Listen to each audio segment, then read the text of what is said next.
and welcome back again to the English Hour here on ANN Satellite Television. Our guest today is Sabiha Malik. Sabiha was born in Pakistan, the daughter of a renowned scholar. She has lived in the West since the age of 14. She has, at various times in her life, been a poet, a sculptor, an architect, and a psychotherapist.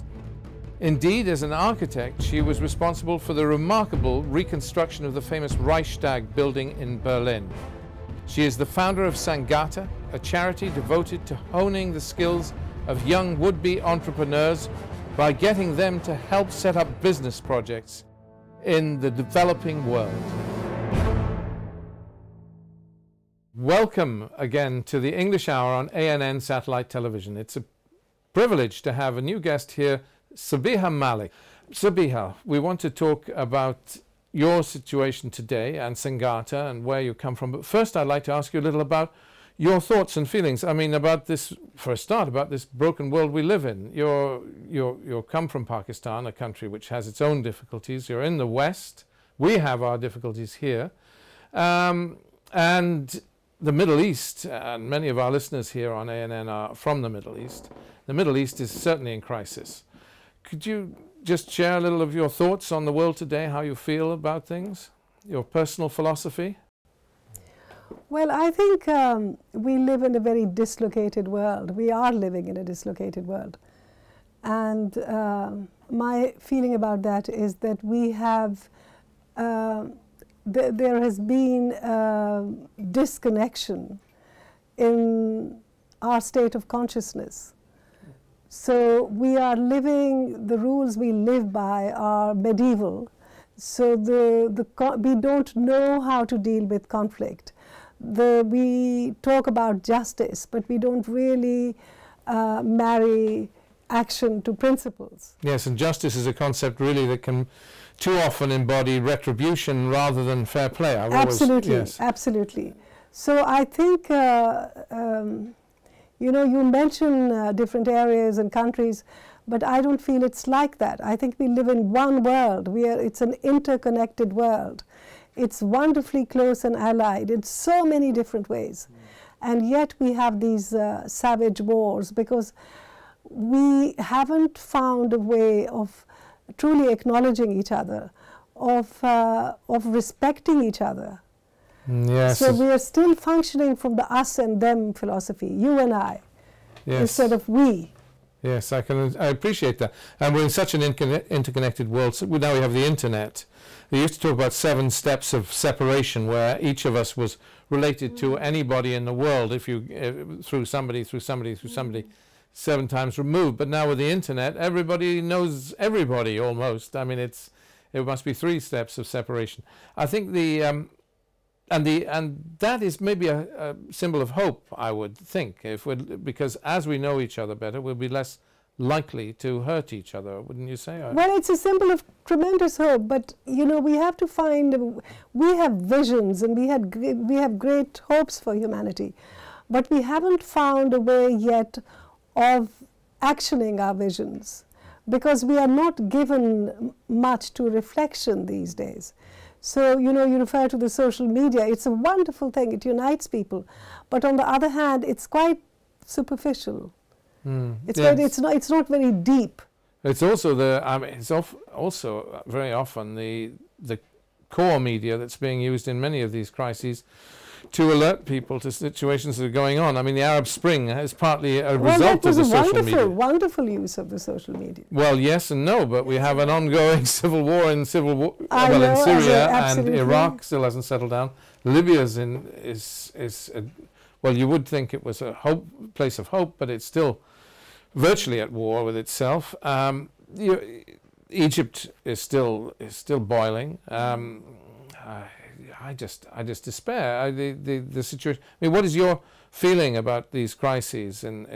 I think people have grievances which have built up through generations, and if we look at it in terms of geopolitics, and if we think of the crisis in Syria is not just about Syria. You have the United States, Russia, Saudi Arabia, Qatar, Iran, number of countries involved. So, but those countries haven't just decided they are going to be involved.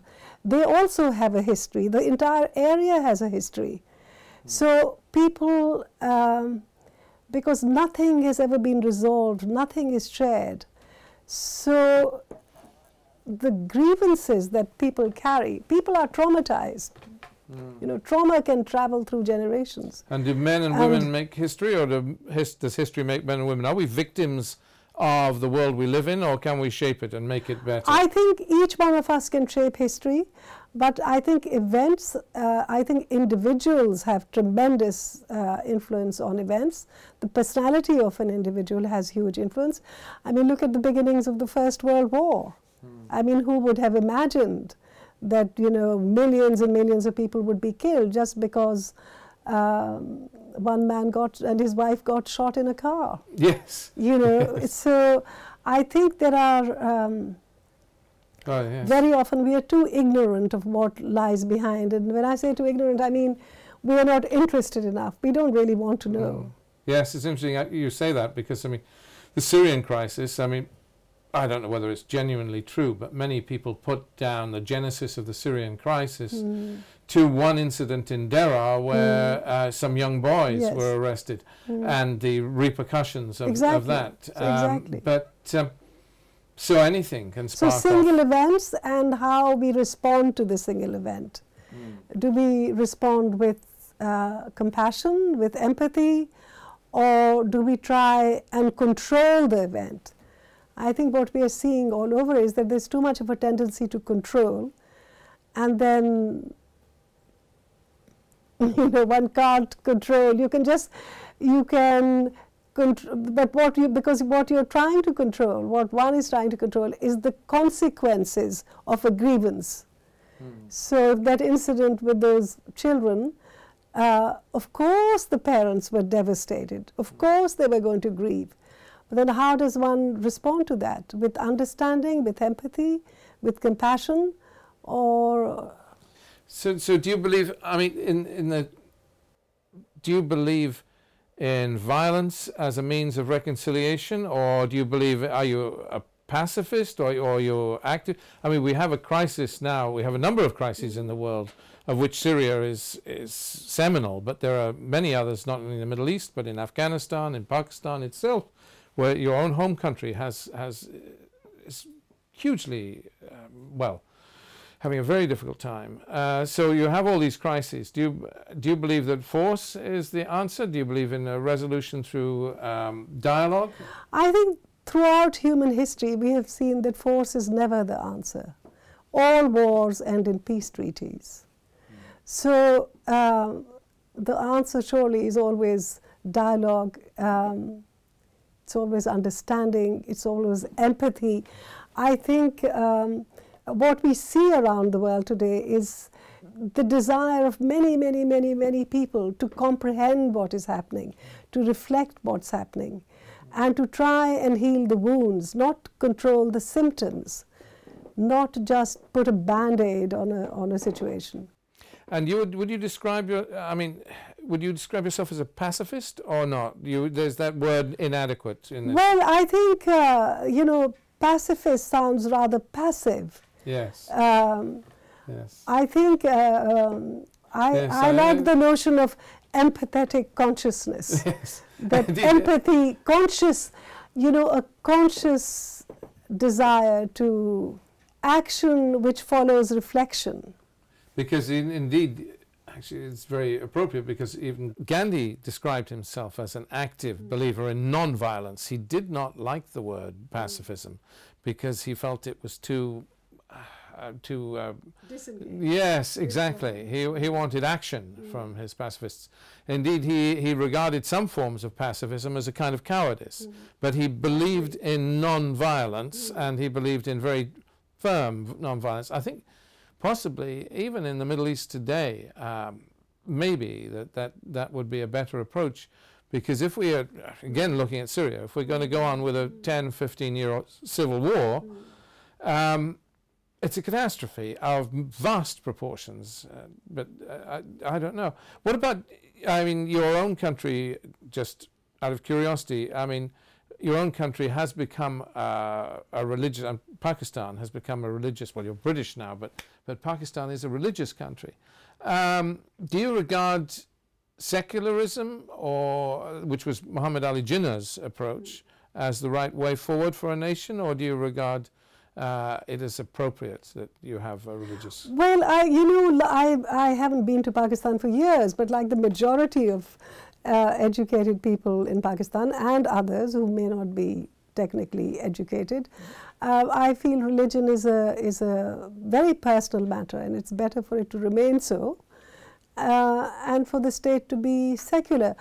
Pakistan wasn't set up as a religious country. It was set up as a country where Muslims could live, could have a place of their own, as opposed to living in India with Hindu and Christian and Parsi populations. It's a homeland, really, yes. It was a homeland. It was never meant to be a theocracy. Yes, yes. So in a sense, it's lost its way. We have this concept of the theocracy. I mean, Iran is a theocracy.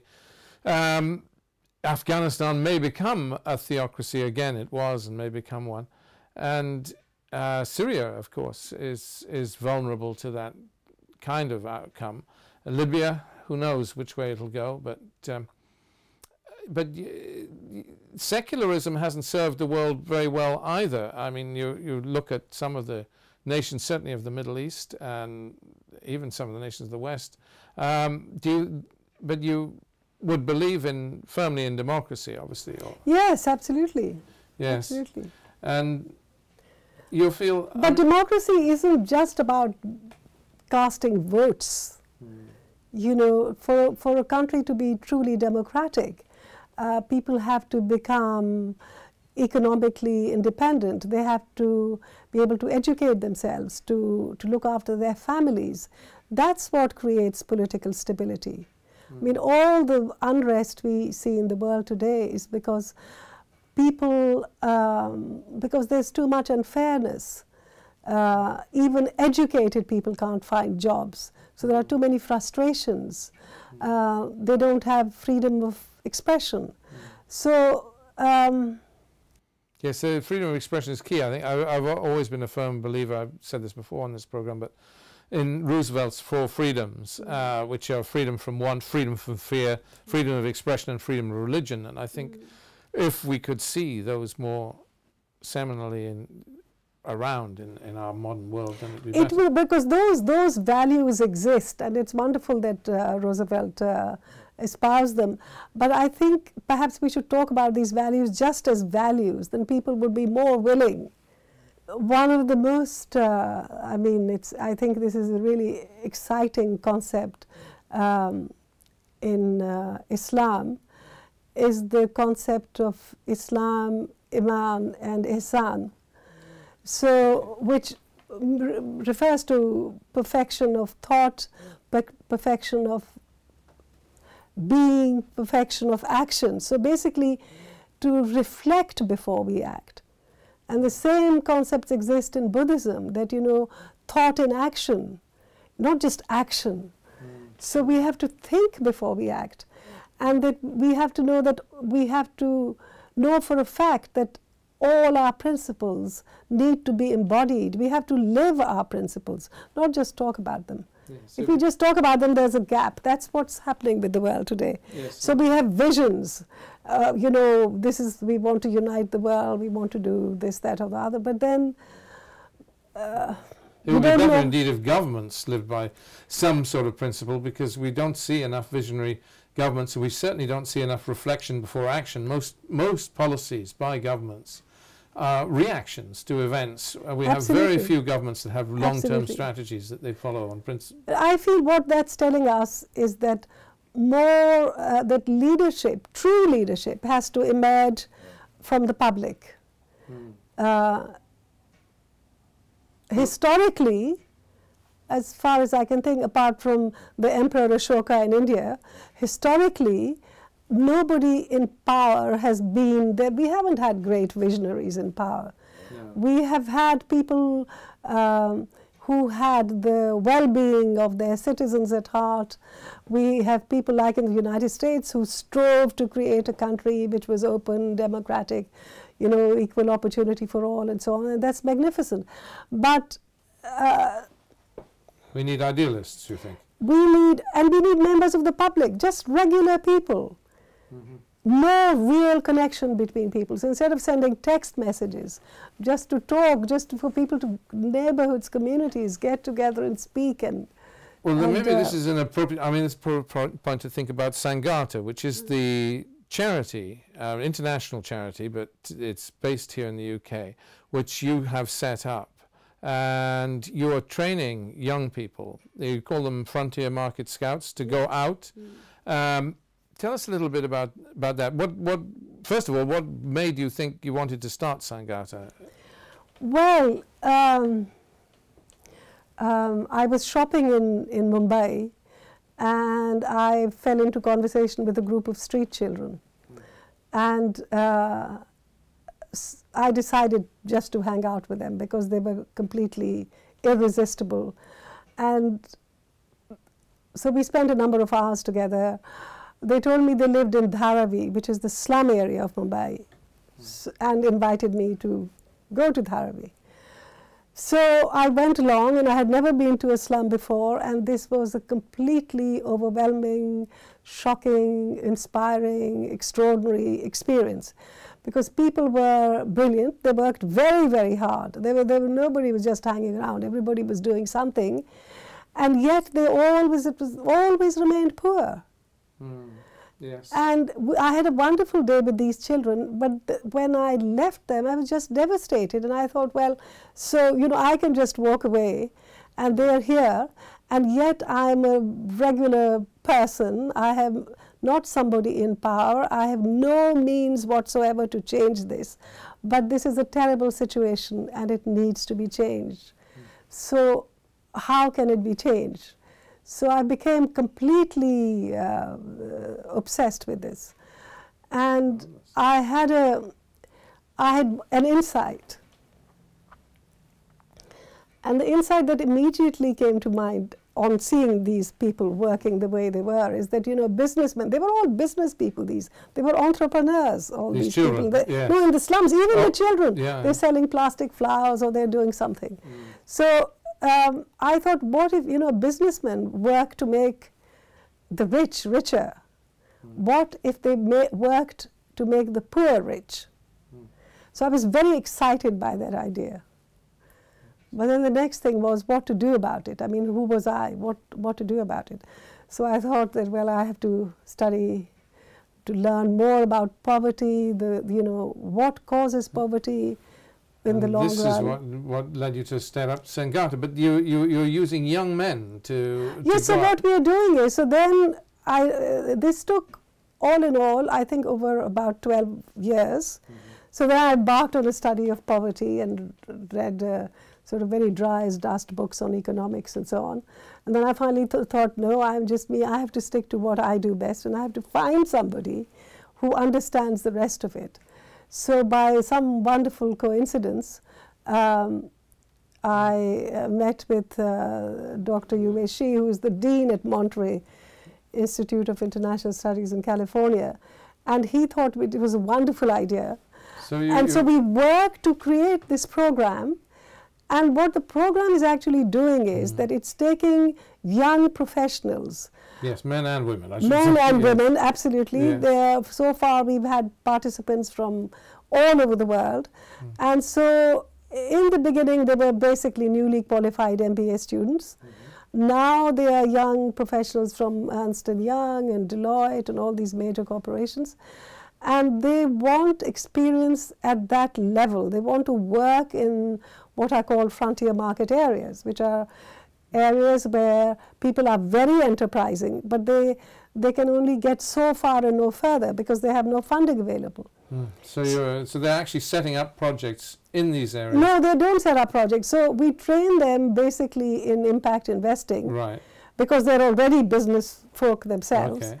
And then we place them in these regions for 4 to 6 months. And in these regions, they search out the local entrepreneurs. They search out a man or a woman who has already created a small business, who is already doing well, but who has no future, because that business is heading for a fall, because if you don't grow, you die. Yes. So they then select these entrepreneurs or these enterprises and scale them. So they bring their business management skills into the business, and they polish it up. They get it to fulfill all the investment criteria an investor would expect to find, and then they bring in the impact investor. So that's how it works. Yes, and this is, you think, transforming certain areas of the developing world. You would hope it is. Well, I think I hope that's what it will be able to do in the future. But we have no funding for the moment, so this is all done on a wing and a prayer. And literally, nonetheless, you've done quite a lot. Yes, we exist for 2 years only. Yes, we have helped, I think, thousands of people.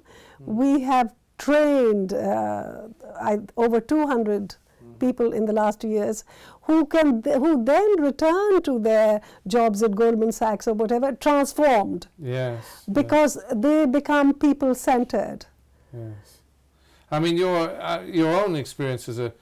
Do you think your own experience as a because you were a psychotherapist for a while, and this? No, I still am. I still work as a psychotherapist. Still work yes. in this field, and I mean that must give you a particular heart for this kind of work. Absolutely, absolutely. Yes. I think people are amazing, and every human being deserves to develop their potential.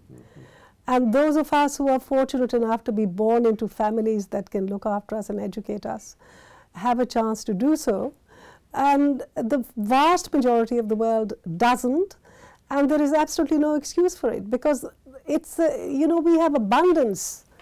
And this planet has everything we need. We do not need anybody to be deprived in any sense. And you see a role for some organization like Sangata in post-conflict situations? Absolutely, absolutely. I think we would love to work. We would love to work in the Middle East, for example, with local partners, with local participants who work in their own countries. They don't need to go anywhere else, and who because they have a feeling for the country, they know what's going on. And the trouble with foreigners going in some areas that they attempt to take decisions for people, and I think that's the mistake.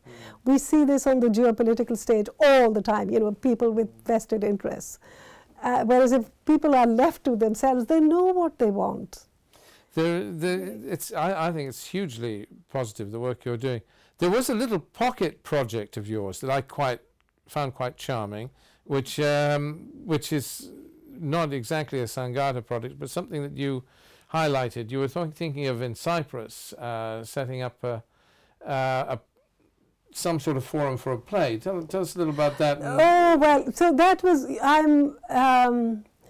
this is, I feel very passionately about conflict resolution and how to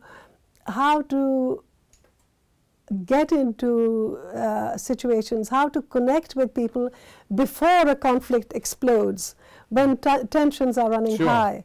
So this was getting, it's called participatory theatre. Right. And basically it allows people to vent their frustrations and their anger and their grief, and for something creative to emerge out of there. And it's a... But you were talking about using Turkish and Greek Cypriots. Exactly. So somebody whose work I supervised did a project in Cyprus where Greek Cypriots and Turkish Cypriots youngsters played Romeo and Juliet. Which is lovely, isn't it? Which is wonderful. It's a wonderful concept. I would love to see it done with Palestinians and Israelis, it or would in be Jerusalem, wonderful. or indeed... Wonderful, because the people needn't be on their best behavior. You know, they can Yes. tell each other the truth. Indeed, it's really important that they should. Yes. But something magical happens when they are thrown together. People are thrown together for weeks and weeks and weeks, and then also they're, you know, acting a Yes. play like Romeo and Juliet, and they really are hating each other's guts. But then love happens. Yes, I do think And, I do think that's very positive. I've been, because there has to be a way of resolution, and this is a cathartic kind of approach to resolution of in post-conflict situations. And I was always much enamored with the idea that was tried in South Africa, where you had peace and reconciliation Yes. committees. But there has to be a way of resolving differences. One of the problems, I think, with modern Iraq, for instance, is that post-conflict, the conflict hasn't gone away, and the tensions remain between, and sadly, between cultures, between Shiite and Sunni Islam. And in a sense, it's a similar situation in Libya. Post a terrible civil war, there are still these post-conflict crises that aren't being resolved. But this kind of work could really make a difference, I do believe. What's beautiful about this kind of work is that it involves regular people. It doesn't involve government members. It doesn't need anybody's permission. This is this comes from the heart. So this is real and genuine, and anybody in any community at any level of society can participate. Indeed, you know, one could have a general in there stating his point of view. I mean, everybody's involved. That's the power of it. But you believe in bottom-up reconciliation, because so many societies, I mean, Syria is classic, people feel that they are victims of forces that are greater than themselves, and therefore they can't change anything. They are victims. They're, if you like, in the old sort of Marxist sense, they're anvils rather than hammers. They can't, they cannot change things. Well, I think in this case, if you were to use that, want to use that analogy, I don't think hammers are born hammers and anvils are born anvils. No. I think we make them. So why does the first question is how does that hammering approach come to be? How is tyranny created? What are the leaders we are choosing to elect or to lead us? And then how do people become, what has led to people becoming so oppressed? And when they are oppressed, how can we teach them to trust again and to find the courage and the conviction in themselves to know that nobody is born a victim. People can be victimized. Of course they can be victimized because they are helpless and unable to protect themselves. But at some point along the line, they can use whatever talents they have Surely. to come out of that state of mind. I'm making it sound very easy, and I know it isn't. But what I'm saying is that I think more of us, more people, you know, your friends, you know, everybody, children, everybody should be part of this project. In my ideal scenario, instead of armies, we should have teams of mediators, armies of mediators. That's a lovely idea. Yes, people. A little Gandhi-esque, actually. No, but you know, either psychologists and psychotherapists or actors. You know, actors are really good at taking on, to go into character, they have to understand the other party, the other side. So it's about understanding the opponent. So the hammer can also be very threatened by the anvil. Yeah, I'm sure there are certainly not enough mediators. There's a wonderful man called Paulo Freire who wrote a book called The Pedagogy of the Oppressed. Really? And his philosophy? Just this, participatory theatre. So he said that it's completely pointless when people are so oppressed, have been oppressed for generations, know they can't speak out, know they have nothing, know they're dirt poor. There's no point in going and saying, hey, come on, do something, the sun is shining. They're not capable of it. Their souls are wounded. So the way to do this is by getting them to enact their scenario as it is in the present, and then to get them to enact it again in an ideal way, in an ideal world. So today they are victims and oppressed. Where would they like to be in 5 years? Let's act that out. So that's participatory theatre. So that has a profound effect not only on the soul but on the brain, because it changes the patterns in the brain. And do you feel, I mean, the leadership of nations, can we actually change things at grassroots level in such a way as to stop wars? No, yes, I think we absolutely can. It's a long process, but we can begin.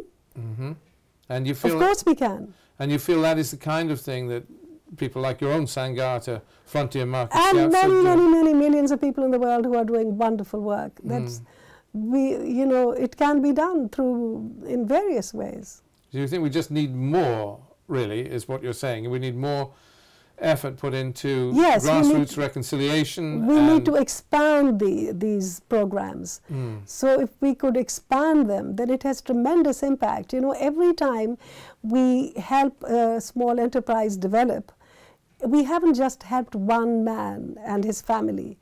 It transforms the community, because all of a sudden he's able to hire people. He's able to offer jobs. So if he's hiring 5 people, it's helping 5 families. Those 5 families may be then able to send their children to school. It lifts everybody's spirits. And it's the concept of meritocracy. It's not who you know and where you stand and, you know. Some people listening to this may think you're a dreamer and it's not practical. But I'm very, very pragmatic. You know, of course I'm a dreamer. I think we all need to dream, but we need to realize our dreams, because dreams, unless they are translated into practical action, are absolutely pointless. So I think through Saghata we have an example of an idea, an insight, a dream, by little me, one person who is nobody at all, being able to, so enraptured with it, so enthralled by it, so obsessed by it, after 12 years getting it to a point where it's working, where we won last year I think it's probably the most prestigious award in the world in the sector of social entrepreneurship, and we won it for impact, innovation, and potential for replicability. What does Sangata mean, by the way? What does the word mean? Oh, Sangata it's not a word really. It's a Sanskrit term, and the term employs transformation through joining. Okay. Yes. So if a carpenter has 5 pieces of wood, he can join them together to make a table, 4 legs and a top, and he's innovated, he's made a new object. Okay. So out of joining comes something new. Right. And everything is affected. The carpenter is affected, the table, the wood has been affected, it's been transformed into a table, you know, so it goes on and on. So I find it's a very inspiring term. Yeah, it is, definitely. So, coming back to today's world, coming back to today's broken world, and you're working on, in a real, I guess, what we'd call a chalk-faced way in terms of sending out these frontier market scouts that work in the modern world, and you feel they make a difference. But where do you go from here? Do you see, you've said you're thinking about working in the Middle East. With the resources, you think you can definitely do that? I think given support from the Middle East, we could do it in a heartbeat. We can do it anywhere. Right. But the important thing is to do this with local people, you know. So what would be wonderful is if individuals, organizations, you know, educational institutions, if people just got together, if we just connected and made this happen. So you could see yourself working in Gaza or post-conflict Syria or Iraq? Absolutely. Yes, you know, we are one human community. That's what I believe. There is an aching need for reconstruction, isn't there? Absolutely. Problem is, I think, so often that the kind of reconstruction we saw in post-war Iraq was imposed by the That's West, and you had Western companies coming in with Western businessmen and Western employees who then rebuilt this or rebuilt that, but you had very little reconstruction at grassroots level. Absolutely. And that's where I would see a role in say, post-conflict. Absolutely. You know, in all these countries, there are the most wonderful, talented, enterprising, imaginative, committed, innovative people. There just lacks a structure at that level to bring them all together. I don't think the structure can come off that level. So what I mean is it needs funding. So it needs somebody, an organization, a bank, or I don't know what, some rich individual, some educational establishment to say, okay, here's the funding, you can locate it here, and then let's work. Then we train the people in Syria or Iraq or Gaza or anywhere, we train them to work in this way, and then they work in their communities, in their countries. You feel, I mean, in terms of coming back to these conflict zones and coming back to this issue, we have a situation now where the great powers have almost put reconciliation on hold while they sort out. I mean, we have the distraction, for instance, of the tension between Russia and America, of Crimea. These issues can distract the world's attention, take their eyes off a place like Syria, and then everything gets put on hold. Do your projects need to be put on hold because of these kinds of crises, or can you see people? I think we could very well work in places like Palestine and possibly Iraq, certainly Iran, certainly Saudi Arabia. Saudi Arabia is making massive efforts, really admirable efforts. Internally with its own people. Internally with its own people. Yeah. I think it would be very difficult at the present moment to go into Syria because people are distracted. You know, they've lost their businesses, they've fled. But when the return begins, then that's the moment. Yes. To help people restructure what they lost, or to work with them to create something new, or to work with a group of people to create a joint venture of some kind. Definitely. So in that, but just coming back to this, in that war, I mean, Syria is in crisis. People have, well, I mean, people claim that a quarter of the population quite plausibly may have fled their homes, even if they're not all transferred to other nations as refugees. The UN has this extraordinary distinction it draws between refugees and IDPs, internally displaced people, and but Syria has a colossal number of internally displaced people. Given this situation, are you saying that the world has to stand by and wait for Syria to resolve itself, or do you? I mean, can? No, I think I really totally feel we are all one people. Why do we have to stand by? If it was that, you know, we had a mother, father, child, there would we stand by? But that's, I mean, so is it? We don't need to be politically involved to be involved. And women? Yes, absolutely, of course. You know, women make up half the world's population. So we are over 3.5 billion women in the world.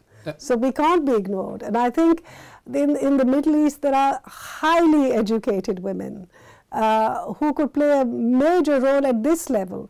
It's not a matter of becoming an activist or becoming a politician. This is far more interesting, and this can have much more impact, and it can be so emotionally, spiritually satisfying, and one can have such fun with this because people are wonderful. It's fun to work with people. And it's very inspiring to work with people. But I'd like to come back to this one point that we touched on. I mean, Syria, I'm sorry to go back to Syria, but it is the burning issue of the moment. Syria is in crisis. People in Syria are disempowered. And you quite rightly say, if the kind of work Sangata does and should do in a place like Syria can only happen in a post-conflict scenario. But we could be planning it now. Yeah, but how do people take control of their lives in a world in which they are victims? I mean, can the ordinary individual, as somebody who believes in non-violence, can you stand up and be counted in Syria today, or do you have to resort to violence to?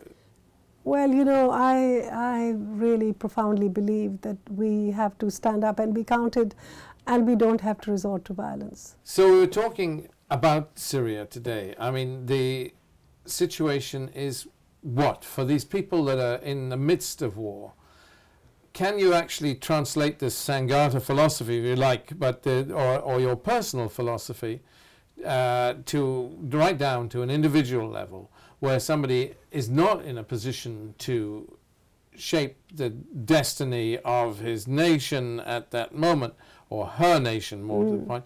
But can you envision a situation in which a person can still maintain dignity and principle, and through their example make a difference? Is that so? I think people in Syria are doing this anyway. I don't think Sanghata has to teach anybody anything. We are talking of human values. We are talking about a human response. We are talking about human choice. We are talking of empathy, not sympathy. So it's not about feeling sorry for somebody. It's about standing alongside somebody and saying, I'm with you. But yet, and it's, so they are there. I mean, they're doing it. They are heroes. Up to a point, but there is, of course, there are great heroes in Syria, but there are also the great hatreds developing, because you have what is a civil war, and civil wars are the most brutal. They are. And people get a sense of revenge rather than a sense of... Because people are traumatized. Yes. But do you think, I mean, so the appeal, I suppose, to people even in this most desperate situation must be to what? To rise above that? No, well, at least it takes their attention away from the horrors they Yes. have been subjected to, from their sufferings. So this gives them an opportunity to working in whether to reconstruct their own enterprises, what they lost. I read the other day about somebody who had olive groves, and they've all been destroyed. I mean, it's all burned to the ground. So what will that man do when he returns? So obviously he has to clean that area up, you know, replant the olive trees. So it would be wonderful to help somebody like that do it. So he already has that desire in himself to go back to what he calls home. Yes, you remind me, actually, Syria has more varieties of olive tree than any country on earth. People always assume that the olive comes from Palestine, but indeed the ancestral home of the olive tree is Syria. And yeah, it would be quite something to see that as a starting point. But you know, when people are traumatized, of course they have to deal with the trauma as well, because otherwise the hatred just goes on. And you were talking earlier about participatory theatre and so on. So that's an opportunity for people to work. It's psychotherapy, basically. It's an opportunity for people to work through their traumas and come out at the other end, come out whole. Trauma fragments people. And children particularly, I suppose. Absolutely.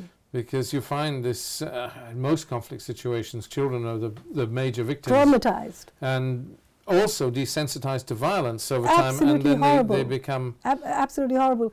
I've been doing some work with children and sort of grown-ups here in various parts of the inner city, using EMDR. Which is? EMDR is a technique which was created by a neuroscientist called Francine Shapiro. And what she discovered was that trauma, there are different parts of the brain. Trauma, so repetition of the some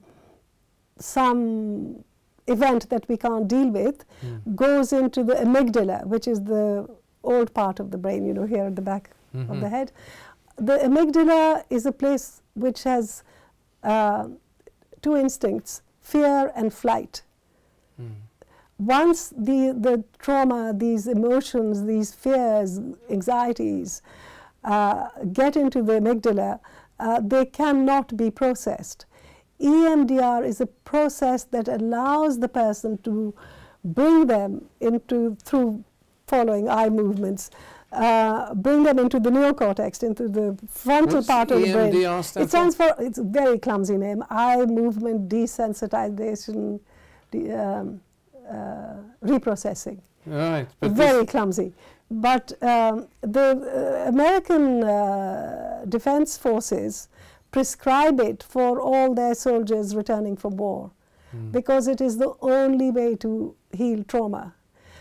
It doesn't mean the memory goes away, but the memory is there, but it has no effect. So people don't feel murderous, they don't feel hateful, they don't want to beat anybody up. Because that is the problem. That's isn't it? the problem. It causes domestic violence and all kinds of. And in this situation, in war zones, it causes this sense of grievance that leads to retribution. You want revenge all the time, which is so understandable. EMDR, which is also a talking therapy, but it's aligned to these eye movements. And the beauty of EMDR is that the person is in control. And nobody, I love it, because as the facilitator, you are not telling anybody anything. So you are saying, you as the whatever, the client, is saying, I feel this, or I don't feel this, or this is how I feel. And yes, now I don't feel like getting up and just beating you up, because that's what I've done for the last 3 years. And they tell you that, you know, and a lot of traumatized people have physical reactions, you know, their palms sweat, or they have a spasm in their tummy, or they have a headache, or they become very fidgety. So the symptoms vanish.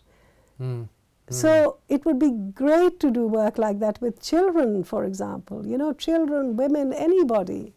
Yes. Because it's very healing work. And you feel, I mean, of course you can't impact everybody, but the fact that you impact one or two... It's a beginning. Yes. Yes, it reminds me of the, you know, the starfish story, where the little boy, and you know that story? No. Okay, the little boy, there was a little boy and an old man walking on a beach. And there were a lot of starfish washed up on the shore. And the little boy went down to the water to pick up a starfish, a dying starfish, and to place it down in the water so it would live. And the old man said to the little boy, look, don't do that. What's the point? Because look, there are thousands of them. You cannot possibly make a difference. And the little boy said, it makes a difference to this one. Absolutely. Beautiful story. Yeah, I think that is really... Absolutely. Well, we have to. And you see, there is no reason why this shouldn't be done on a big scale. Yes. It's just a matter, you know, there are enough doctors and psychiatrists and medical personnel in Syria who could train in this technique. Yes. And who could go out. You don't need very many sessions. A person needs maybe around 5, 6, maximum 10 sessions. So it could affect. Yes, yes, because you have a wounded generation, yes, don't you? Absolutely. Yes, yes, I would hope so. People, I mean, flight or fight is not a good way to live, and to living with fear. Yes. And it removes people from their center. You know, people need to be centered in themselves. Yes. They need to be in their hearts, in their minds. They need to function from a place of well-being. It's not possible if people are traumatized, because they fragment. Yes. That's very, very encouraging. Well, at least interesting. It's even a spark of hope in all of that. I would like to think that there's some of the great powers. I mean, you have these resources that are allocated to Syria. What was I forget, to be honest. There was a meeting in Kuwait in January, and they were talking whether it was 1.4 billion or 2.4 billion, some vast, inconceivable amount to help Syria's refugees. But where will that go? Yes, where is it? Whereas the... you see, the kind of work I'm talking about doesn't take a lot of money at all. Yes. Just needs the goodwill, the willingness to do it. It needs, that's why I really wished more and more and more of us would do things, that we wouldn't leave it to others. Yes. We wouldn't necessarily leave it to governments. The trouble with all those billions of funding is that it's, I'm sorry to say this, but very often it's quite politicized. So it's who you know, how many forms you fill, you know, what jargon you deploy whilst describing whatever you are going to initiate. And you're, just to make it clear, I assume your Sangata, you're the young people you're sending out, are not politicized. They're not promoting democracy or... No, good heavens, they're not promoting anything. They are people with full-time jobs who take a sabbatical because they want this experience. When it's MBA students, you know, it's very difficult for even a gold medalist to go out and find a job. If that MBA student can say, you know what, I actually went somewhere and I did it. I created these businesses for people. I mean, he goes to the top of the list. Yes, but yes, MBA Masters in Business Administration. I mean, he's done real work. It's not men. mere theory. You have to marry theory to practice. So this is really, I mean, I do think it is excellent work, the work that you do. Thank you. Given these people, do you think, and you feel it transforms them? They do, yes, because for the first time in their lives, they are willing to empathize with other people's problems. You know, most of them, I mean, I should think probably all of them come from the educated middle class. They have never met distress of this kind. They have never met a man or a woman who has put all their energy, whatever money they could raise, into creating a small business and then it gets stumped. Or they have never met people, you know, refugees, as in Syria, who were thriving, who had everything and then lost it. So it's a hugely moving, extraordinary experience. And I think it transforms all of them. They can, I think it would be difficult for them after that to live self-centered lives where they are only thinking of themselves. Yes, it is the great danger, isn't it? Living for yourself, and it's the great modern disease, actually, because we live in a very materialistic society. And it's very fear-based, this Absolutely. concept, yes. But you know, the material-based could be quite all right, but in parallel we could have value-based. It's not either or. The pragmatism is important. I think capitalism is an amazing system, but governments can't do everything. There are huge gaps. That's why these problems, these socio-economic problems arise. So here what we are talking about is the private sector in one way or another, private individuals stepping into that gap. So not replacing governments, you know, but working alongside governments. It is actually key to peace that you have economic stability, and, and that obviously starts at grassroots. Absolutely. Yes. Absolutely. I mean, you believe in a perfect world, you believe we should be envisioning right now, post-conflict Iraq, post-conflict Syria, post-conflict, and trying to, of course, and your vision of a perfect world is a world without violence, a world without war, a world without frontiers. Do you believe in that concept? Well, we've dissolved the frontiers anyway. I mean, in so many ways. You know, we live in a global society. Yes. So the frontiers are a figment of the mind. I mean, look at the Middle East. What frontiers? Yes. These were created after the fall of the Ottoman Empire. Yes. You know, so what frontiers are we talking about? Yes. So the political frontiers don't matter at all. I think it's the barriers in our mind, it's the frontiers in our minds that we have to transcend. Yes, a wonderful thought. And we can only do that by connecting with people, by seeing ourselves in the other. Yes, yes, and that empathy, I mean, I guess true happiness is that vision of the other person being happy. Yes, yes, there was a, you know, this, there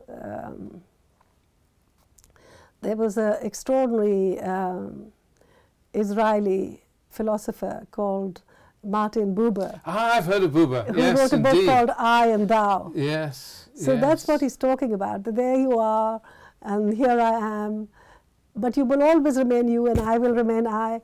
But what happens if we begin to understand each other, then we create this space, we change the nature of the space between us. We empathize, so that transforms human beings. You know, I believe we are all born, I'm not unique in this, we are all born to evolve. It's curious you mentioned Buber. I mean, he was a philosopher that believed in a one-state, ironically, but Did he? He was his one-state solution for Israel and Palestine because he believed Israelis and Palestinians should live together in one land, which is an interesting idea. And now you find many young Palestinians having despaired of a two-state solution. Well, now is what is it, a three-state solution, because you have Israel, Gaza, and West Bank Palestine.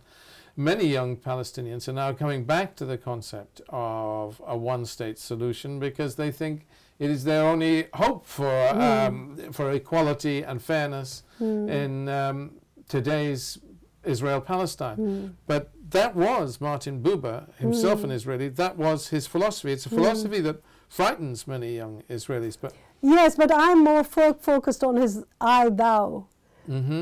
I, thou. The book is called I and Thou. Just explain it to me a little more, I, thou. So he's talking about how we inhabit different spaces. Yes. For example, you inhabit your own little bubble and I mine. Yes. And you will always be a stranger to me and I will be a stranger to you. And the space between us is a void. Right. It's nothing. There's a boundary, there's a frontier. But the moment I connect with you and you connect with me, it's like the little prince in Saint-Exupéry, the prince and the fox. So it's the moment we connect, something magical happens. You are no longer a stranger to me. I want to be on your side. I want to understand you. I want to know what you feel, what you think. You want to do the same for me. So we've created a new space, a new energy. Yes, yes. Which, once we have that new energy, how can we hate each other? How can we be enemies? That's a wonderful philosophy, and a wonderful philosophy for people in countries like Syria, where you have this broken society. I mean, if only if, isn't it? Only if we could actually see this kind of vision fulfilled in Syria today, it would be a joy. If we could see it in Libya today, in Iraq today. I mean, Iraq, we're about to face it has just such crises in Iraq, and is this nation going to even hold together? But that Martin Buber vision of a yes, and I think, we are not political beings. We are just human beings. Yes. So if we let our governments get on what they're getting on with or not getting on with, and just do our own thing, if we could just do whatever we can to improve our lot and the lot of our fellow human beings, if we can be united in that, and just we can't stop these forces. We can't tell Mr. Obama or Mr. Putin what to do. But we can just live our lives in a way, in a creative way, which has beneficial impact. That's not difficult to do.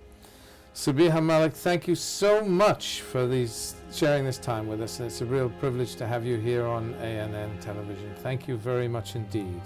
Well, William, thank you very much for inviting me. It's been really good speaking with you. Bless you. Thank you. Thanks.